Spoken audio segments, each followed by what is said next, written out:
ये कार्यक्रम सत्य घटनाओं से प्रेरित है। जिनके साथ ये घटनाएं घटी उसकी वास्तविकता उन्हीं तक सीमित है। भूत प्रेतों और अपसामान्य विषयों के होने पर चैनल कोई दावा नहीं करता और न ही प्रोत्साहन करता है। कुछ कहानियां सच और झूठ के दायरे से परे होती हैं। वो न हमको हंसा पाती हैं और न रुला पाती हैं। वो सिर्फ हमारे रोंगटे खड़े कर देती हैं। हम सुनेंगे इंदौर के एक इंजीनियरिंग कॉलेज के एक्स स्टूडेंट संदीप की आंखों देखी। बात साल 2003 की है। मेरे इंजीनियरिंग कॉलेज का पहला दिन था। मैं थोड़ा डरा हुआ था, पर इस बात से थोड़ा कॉन्फिडेंस तो जरूर था कि मेरे जैसे कुछ और भी हैं जो कि उतने ही डरे हुए हैं। पहले ही दिन मेरी दोस्ती वरुण से हो गई थी। वरुण काफी शाय था वो और बहुत डरा हुआ था। हम रैगिंग के बारे में सोच के थोड़ा परेशान थे। यार रैगिंग तो हर कॉलेज में होती है, इसमें इतना डरने वाली क्या बात है। ज्यादा से ज्यादा क्या कर लेंगे, थोड़ा डांस करवाएंगे, थोड़ा गाना गाने को बोल देंगे। तू इतनी टेंशन मत ले यार। बट मैंने काफी सुना है कि इंजीनियरिंग कॉलेजेस में बुरी रैगिंग होती है। हे भगवान, इतना परेशान मत हो, जब होगी तब देखेंगे। चल अभी लेट हो रहा है। वो जो लड़के खड़े ना, उनसे पूछते हैं कि यहाँ ऑडिटोरियम कहाँ पर है। हाँ चलो। ए गौरव, वो देख फ्रेशर आ रहा है। आने दे, सही जगह आ रहा है। एक्सक्यूज मी सर, ये ऑडिटोरियम कहाँ पर होगा? First year. Yes sir. सही जगह आए हो तुम, आओ दिखाता हूँ। नहीं सर, सर आप बस बता दीजिए, हम चले जाएंगे सर। फर्स्ट ईयर होके जबान लड़ा रहा है। चल ठीक है। वो हमें हॉस्टल ले गए। वहां हमारे जैसे काफी और फर्स्ट ईयर के स्टूडेंट्स थे। सारे सीनियर्स सामने बैठे थे। सबको बुला बुला के उनका इंट्रोडक्शन लिया जा रहा था। हम जैसे ही हॉस्टल के हॉल में पहुंचे, वरुण ने मेरे कान में कहा, यार यहाँ तो रैगिंग हो रही है, मुझे नहीं देनी रैगिंग। यार तू फंसवाएगा, चुपचाप कर दे जो वो कह रहे हैं, ज्यादा पंगा मत लियो, समझे? हम सबको एक लाइन में खड़े होने को बोला। सबको एक एक करके बुलाया जा रहा था। सबको कपड़े चेंज करके साड़ी पहन के डांस करने को बोला जा रहा था। सब डरे सहमे किए जा रहे थे। सामने बैठे सीनियर्स हंस रहे थे।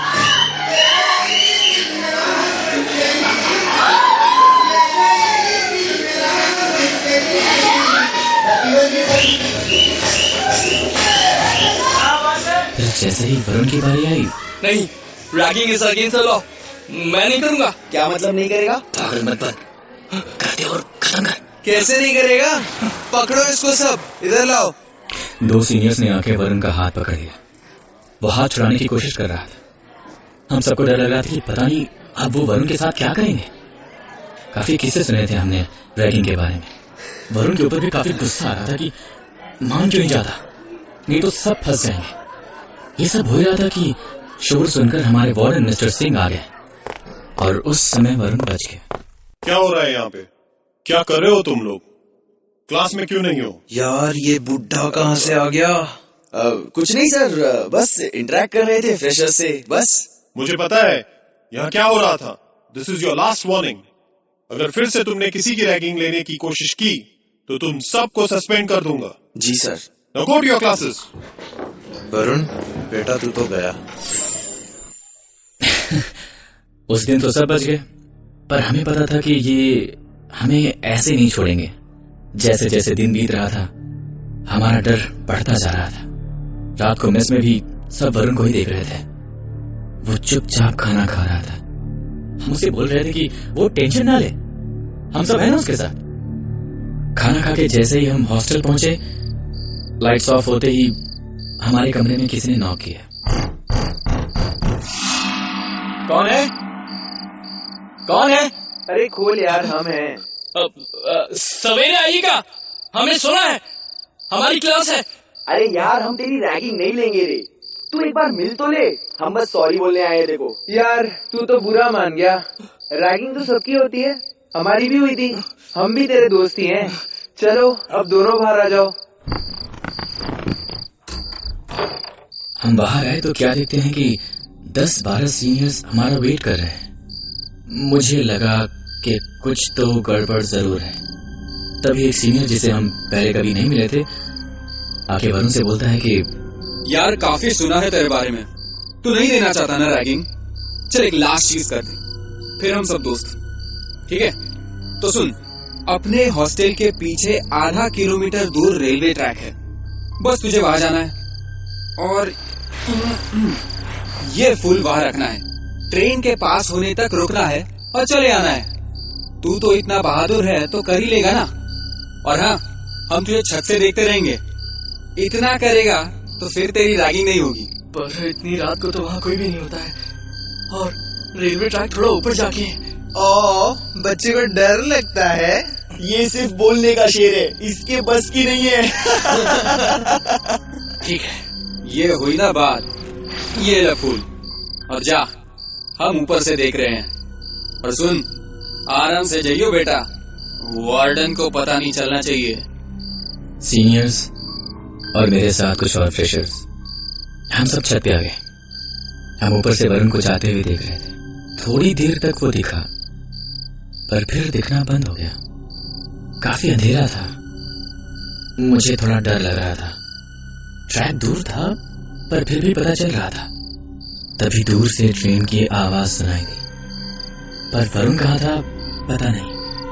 हमारे और ट्रैक के बीच काफी भीड़ थे तो कुछ भी पूरा नहीं दिख रहा था।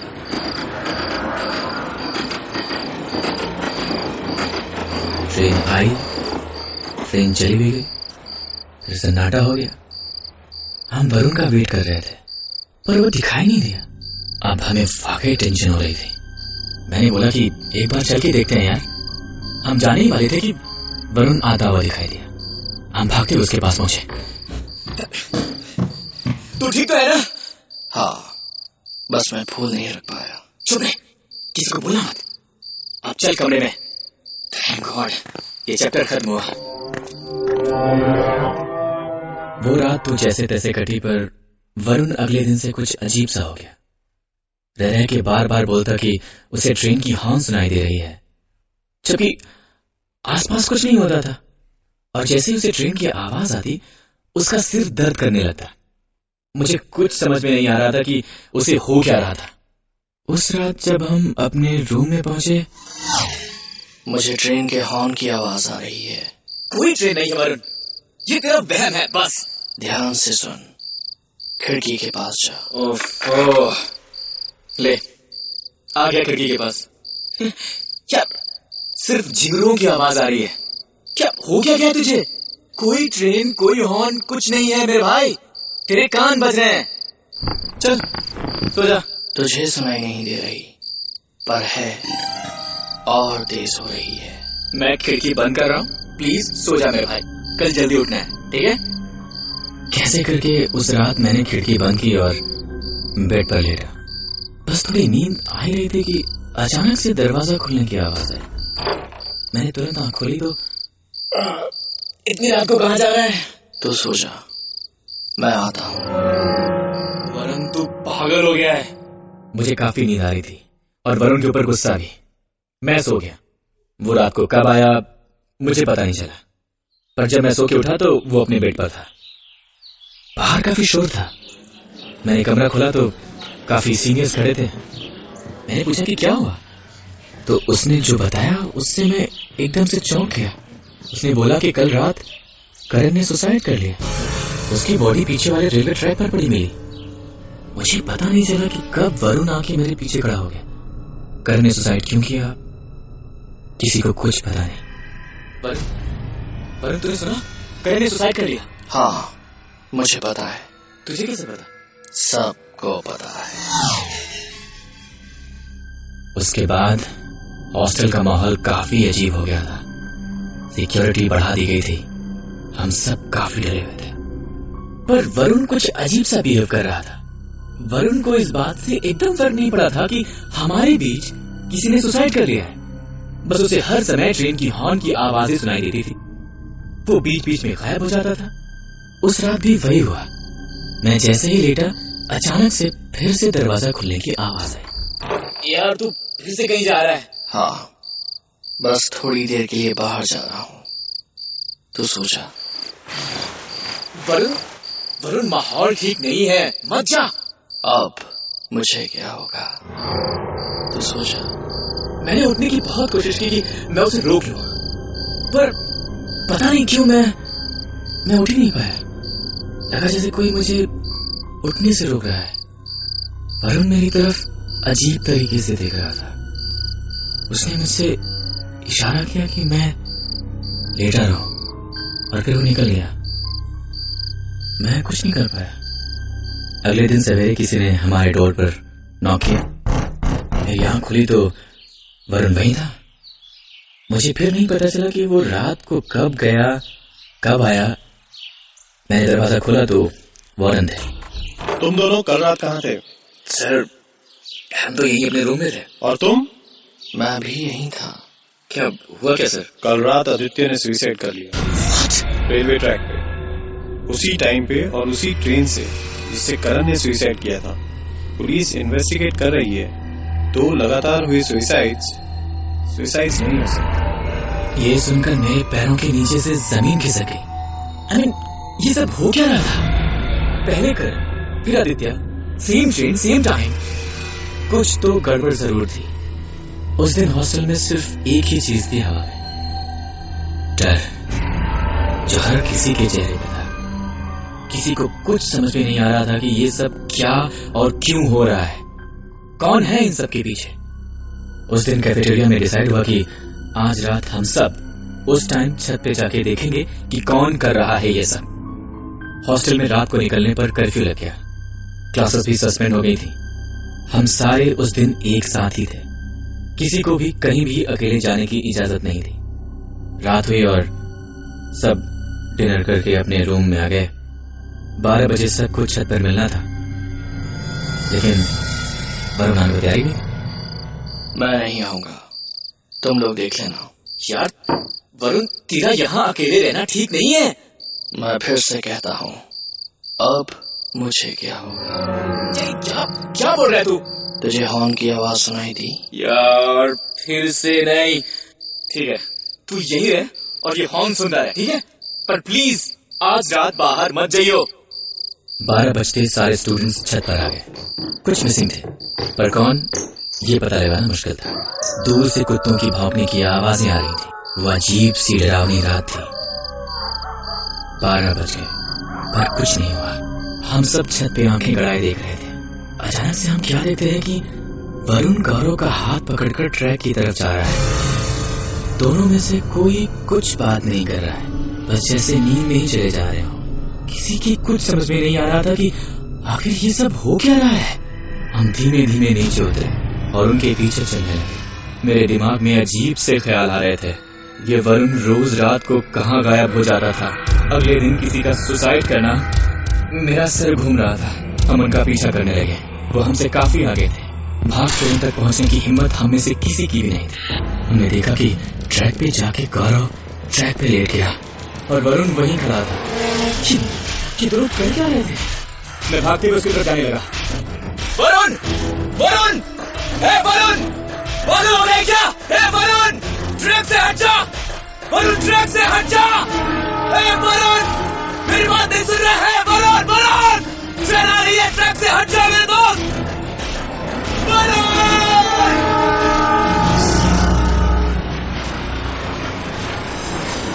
मैं जब तक वहां पहुंचा, ट्रेन उन दोनों के ऊपर से जा चुकी थी। हम में से किसी से देखा न गया। ट्रेन जब गुजर गई तो गौरव की लाश वहीं थी। उसके हाथ पैर कट चुके थे, लेकिन वरुण वहीं खड़ा था। उसकी आंखें चमक रही थी। उसे खरोच भी नहीं आए थे। वो हमारी तरफ गुस्से से देख रहा था। वरुण! चौंको मत। मैं उसी दिन मर गया था जिस दिन मैं यहाँ फूल रखने आया था। मैं फूल रखने ही जा रहा था कि ट्रेन ने मुझे मार दिया था। तुम सबको मैं यही सिखाने आया हूँ कि मजाक की भी एक हद होती है। रैगिंग से कोई किसी को जान नहीं सकता, सिर्फ किसी की जान ले सकता है। जो मेरे साथ हुआ वो किसी और के साथ नहीं होगा।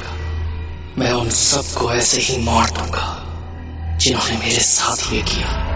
आदित्य और करण को मैंने पहले ही खत्म कर दिया है और आज गौरव की बारी थी। हम सब की हालत खराब थी। हम तुरंत हॉस्टल गए। रात को सब एक साथ ही सोए। मुझे विश्वास नहीं हो रहा था कि जिसके साथ मैं पिछले 3 दिन से रह रहा था वो जिंदा ही नहीं था। वो एक ऐसा डर है जो मैं आपको शब्दों में बयान नहीं कर सकता। अगले दिन वरुण की लाश दूर किसी के गड्ढे में मिली। हॉस्टल उसके बाद खाली करवा दिया गया। वहां कोई नहीं जाता। आज भी मैं अपने आप को ये विश्वास नहीं दिला पा रहा कि क्या वो सच था। संदीप ने जो हमें सुनाया वो उन्होंने अपनी आंखों से देखा था, जो हो के भी नहीं था। पर आप इस होने और न होने के फर्क में मत फंस जाइएगा, क्योंकि कुछ सच ऐसे होते हैं जिनके सामने होने के बाद भी हम यही पूछते हैं,